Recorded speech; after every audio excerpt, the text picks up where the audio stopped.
Bismillahirrahmanirrahim. Assalamualaikum warahmatullahi wabarakatuh. Alhamdulillah wassalatu wassalamu ala Rasulillah. Pemirsa yang semoga dirahmati oleh Allah Subhanahu wa taala, kita lanjutkan pembacaan kitab Shahihul Adab Al-Islamiyah yang ditulis oleh Syekh Wahid Abdus Salam Bali dan disyarah oleh Syekh Khalid Al-Jauhani.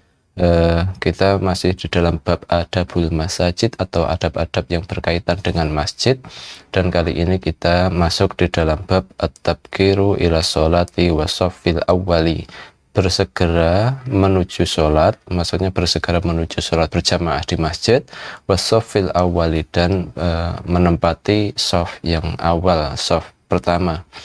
Fafi sahihain an Abi Hurairah radhiyallahu anhu, di dalam as-sahihain dari sahabat Abu Hurairah, semoga Allah meridhoi beliau, anna Rasulullah sallallahu alaihi wasallam qala, bahwa Rasulullah sallallahu alaihi wasallam bersabda, lau ya'lamun nas ma fi nida, seandainya manusia tahu apa yang terdapat di dalam nida. Nida artinya adzan. Apa yang terdapat di dalam adzan maksudnya keutamaan besarnya pahala yang terdapat di dalam menjawab adzan dan di dalam adzan itu sendiri, mengumandangkan adzan. Kemudian wasoffil awali, dan seandainya manusia itu tahu keutamaan yang terdapat di dalam shaf pertama dalam sholat berjamaah, summa lam yajidu ila an yastahimu alaihi, dan manusia itu tidak bisa mendapatkan adzan, tidak bisa mendapatkan shaf awal kecuali dengan harus melakukan undian, kocokan, la astahamahu, maka manusia pasti akan melakukan undian untuk bisa memenuhi panggilan adzan, untuk bisa mengumandangkan adzan, dan untuk agar bisa menempati shaf awal. Karena saking banyaknya, kemudian kapasitas shaf pertama itu terbatas, maka seandainya manusia tahu keutamaan besarnya pahala shaf pertama, pasti manusia akan melakukan undian untuk bisa menempati shaf pertama tadi. Kemudian Rasulullah Shallallahu Alaihi Wasallam melanjutkan sabdanya, walau ya'lamuna ma fi tahjiri, seandainya manusia tahu keutamaan yang terdapat di dalam at-tahjiri. At-tahjiri artinya at-tabkir ila sholawat, mendatangi, keutamaan mendatangi sholat-sholat, bersegera mendatangi sholat-sholat tadi. Lastabaku ilaihim, dan kemudian mereka tidak bisa mendapatkannya kecuali harus dengan berlomba, sabakoh, musabakoh. Walau ya'lamu, maka pasti mereka akan melakukan perlombaan.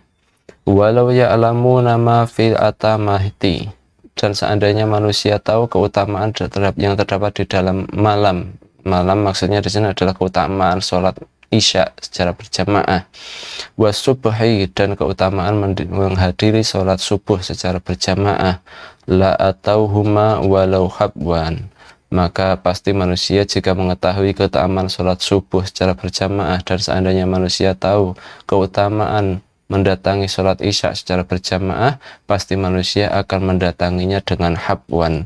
Habwan ay ala aitihim wa arjulihim kama yamsi sabbil awwali marrat. Habwan itu artinya seperti seseorang yang berjalan di atas tangan dan di atas kakinya, seperti anak kecil yang baru bisa pertama kali berjalan, yaitu seperti merangkak. Itu. Seandainya manusia tahu keutamaan dalam menghadiri sholat subuh secara berjamaah dan sholat isya secara berjamaah, pasti manusia akan merangkak. Gitu.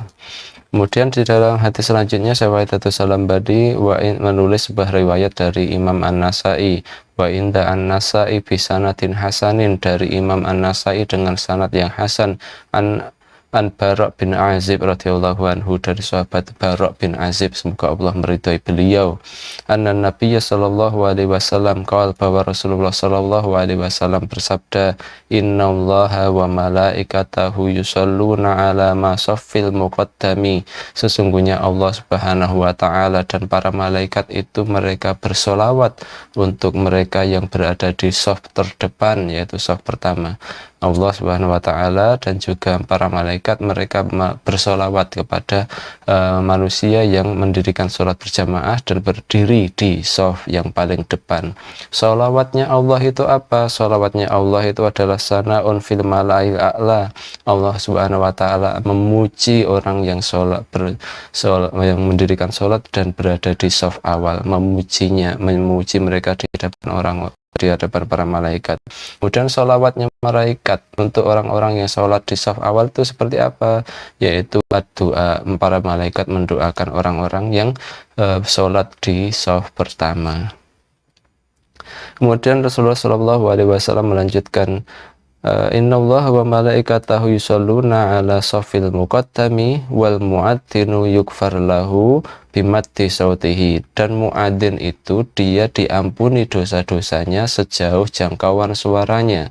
Para muadzin dosanya itu diampuni sejauh jangkauan dosa-dosanya. Maksudnya apabila suara kumandang adzan itu bisa menjangkau jarak 1 kilo dari tempatnya dia mendirikan adzan, maka dosa-dosanya yang dilakukan oleh muadzin tadi di daerah yang jangkauannya 1 kilo itu tadi, 1 kilometer itu tadi maka akan diampuni oleh Allah Subhanahu wa taala. Wa yusaddiquhu man sami'ahu. Kemudian ini untuk muadzin juga. Siapa saja yang mendengarkan suara adzannya, maka dia akan dibenarkan oleh siapa saja yang mendengar suara adzannya. Maksudnya yusaddiqu di sini adalah orang yang mendengar suara adzan dari muadzin tadi sejauh jangkauan suaranya tadi, nanti kalau di hari akhirat dia akan menjadi saksi akan kebaikan bagi si muadzin tadi, akan menjadi saksi bahwa yang si muadzin tadi adalah orang yang mengumandangkan adzan. Kemudian Rasulullah SAW melanjutkan min rotbin wa yabisin, dari benda-benda yang basah dan dari benda-benda yang kering. Maksudnya benda mati dan benda hidup itu akan menjadi saksi bagi muadzin tadi, bagi kebaikan si muadzin tadi yang mendengar suara adzannya tadi kelak nanti di hari kiamat. Kemudian Rasulullah SAW melanjutkan walahum mislu ajri man shalla ma'ahu, dan bagi si muadzin tadi pahala ganjaran yang setimpal yang sama dengan orang-orang yang sholat bersamanya. Gitu. Inilah keutamaan dari mendirikan bersegera menuju masjid, bergegas menuju masjid dan menempati shaf yang pertama. Pelajaran yang bisa diambil dari hadis ini ada kata Syekh Khalid Al-Jauhani adalah yang pertama, al-hadsu ala tabkiri sholati wa shafful awali. Ada anjuran, ada hasutan agar kita bersegera menuju sholat secara berjamaah dan menempati shaf yang pertama, shaf awal. Kemudian pelajaran yang kedua adalah fadilatul adani, ada keutamaan adzan. Yang pertama tadi bahwa suara dosa yang dilakukan oleh muadzin sejauh jangkauan suaranya tadi akan diampuni oleh Allah Subhanahu wa taala. Kemudian siapa saja yang mendengar suara muadzin tadi, dia yang mendengarnya tadi akan menjadi saksi atas kebaikan si muadzin tadi kelak nanti di hari kiamat, baik benda yang hidup maupun benda yang mati. Jadi batu itu kalau akan menjadi saksi, kemungkinan seperti itu, benda mati maupun benda hidup. Kemudian walahum mislu ajri man sholamahu, orang yang sholat bersama muadzin tadi akan mendapat muadzin tadi akan mendapat pahala yang sama dari orang-orang yang sholat bersamanya. Mengapa? Karena orang yang sholat berjamaah, mendatangi sholat berjamaah itu, mereka mendatangi sholat berjamaah karena mendengar suara adzan dari muadzin tadi. Ini keutamaan adzan. Kemudian yang ketiga adalah fadilatu shafil awali, keutamaan shaf pertama, keutamaan shaf yang paling depan apa? Allah Subhanahu wa taala dan para malaikat akan bersolawat untuk orang-orang yang menempati, yang sholat di shaf pertama. Kemudian masyru'iyatul iktira'i fil umuri kulliha, disyariatkannya untuk melakukan undian dalam berbagai macam perkara yang baik-baik tentunya. Apabila misal tadi kapasitas shaf pertama itu terbatas hanya untuk 10 orang, kemudian yang ingin mendatangi shaf pertama itu ada 50 orang, maka yang paling cepat ada bersegera itu, maka itulah yang berhak untuk menempati shaf pertama. Kemudian yang kelima, fadilatus sholatil isya, terdapat keutamaan dalam mendirikan sholat isya. Kemudian keenam adalah fadilatus sholatil fajr, keutamaan mendirikan sholat subuh. Yaitu apa? Jika seorang manusia itu tahu keutamaan dalam mendirikan sholat isya, seandainya manusia tahu keutamaan mendirikan sholat subuh secara berjamaah, maka manusia pasti akan mendatanginya dengan habwan, dengan merangkak, seandainya mereka tahu. Kemudian pelajaran ketujuh dari hadis ini adalah adimun rahmatullah ta'ala haitsu yusalla ala safil awali, besarnya rahmat Allah subhanahu wa ta'ala ya kepada orang yang mendirikan sholat dan berdiri di shaf pertama. Kemudian pelajaran dari hadis ini adalah takriru mabda wujudul malaikah, malaikat itu ada, bahwa iman kepada malaikat itu ada, dibuktikan oleh perkataan Rasulullah SAW dalam hadis-hadis ini, bahwa para malaikat bersolawat, berdoa untuk orang-orang yang mendirikan sholat di shaf pertama.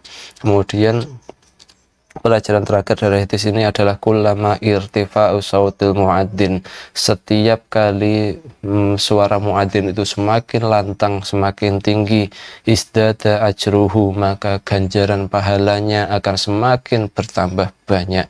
Wa ghafara dzanbahu adimun qudratullah, dan kemudian dosa-dosanya juga akan diampuni sesuai dengan kehendak Allah Subhanahu wa taala. Haitsu yaj'alu kulla makhluqatin allati sama'atul mu'addina fid dunya tashhadu lahu yaumal qiyamah. Kemudian Allah Subhanahu wa taala menjadikan semua makhluk yang mendengar suara muadzin tadi, suara adzan muadzin tadi di dunia, adalah orang yang, semua makhluk yang mendengar suara muadzin tadi di dunia itu akan menjadi saksi bagi muadzin tadi nanti kelak di hari kiamat, di hari akhirat, atas kebaikan si muadzin tadi. Inilah tentang adab yang ke-8 dalam adabul masajid, yaitu bergegas menuju masjid dan menempati shaf yang pertama. Mari kita bersemangat untuk menghadiri sholat berjamaah, bersegera menuju masjid untuk menghadiri sholat berjamaah dan menempati shaf pertama. Kemudian mari kita bersemangat untuk mendirikan adzan, mengumandangkan adzan. Demikian, semoga bermanfaat. Wabillahi taufik wal hidayah. Wassalamualaikum warahmatullahi wabarakatuh.